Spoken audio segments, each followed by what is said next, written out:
Gentleman from California. Move to strike the last word. Gentleman's recognized. I have listened to my colleagues in this Epstein debate on the Republican side ask over and over, why did the Democrats say nothing during the Biden administration? I've heard TV anchors ask. In fact, I was asked this morning the same question. Now, put aside the fact that in 2019, I called on Andrew Acosta to resign because of his connection to the Epstein Files, and I wanted to learn more about why Epstein was not prosecuted. Put aside what Mr. Raskin and Mr. Cummings did. Let's just take you at your word that Democrats said nothing. Is that a reason for you to do nothing?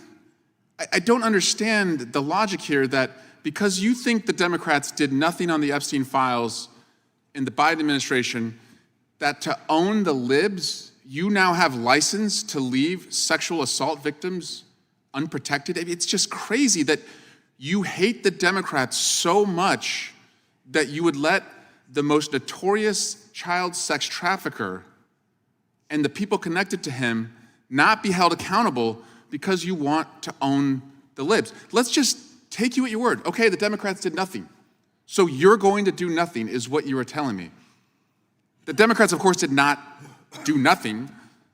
But let me boil it down to a lesson that I have right in front of me every morning when a 6-year-old wakes me up around 5:45 and wants to watch the same movie over and over and over.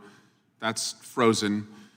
And there's a lesson in this film where Elsa is told by one of the trolls in the movie that if you can't see the future, all you can do is the next right thing.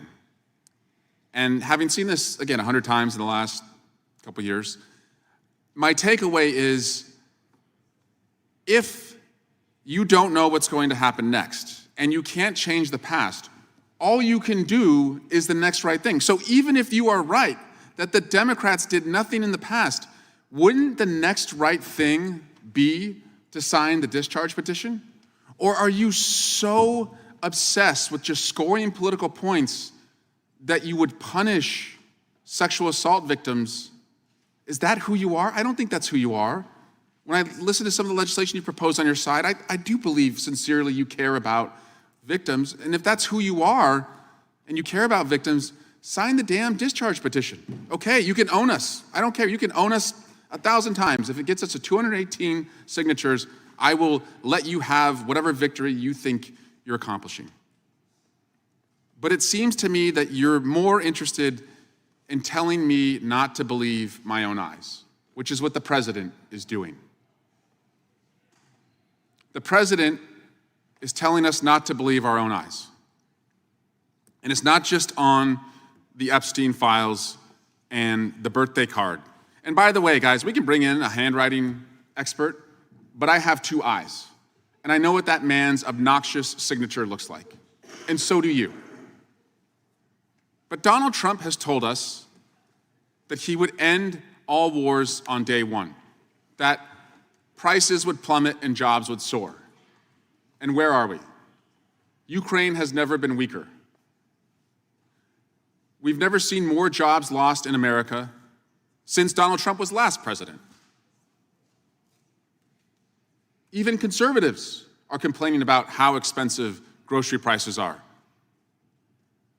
And even his own health, he's trying to tell us not to believe our own eyes. Joe Biden looks like an Olympic athlete compared to a man who is hiding his illness. Donald Trump is a broken man who has broke his promises. And if we don't start checking him, we are going to be a broken country. So my friends, if you sincerely believe that Democrats dropped the ball and did not do enough under the Biden administration, then join us now in doing the next right thing and sign the discharge petition. Otherwise, you're telling sexual assault victims this is just about scoring political points, and they come last. I yield back. Will the gentleman yield? Yes, I yield to the ranking member. Well, just to add to your very eloquent statement there, it seems like these days every accusation is a confession. So the accusation is the Democrats have somehow changed their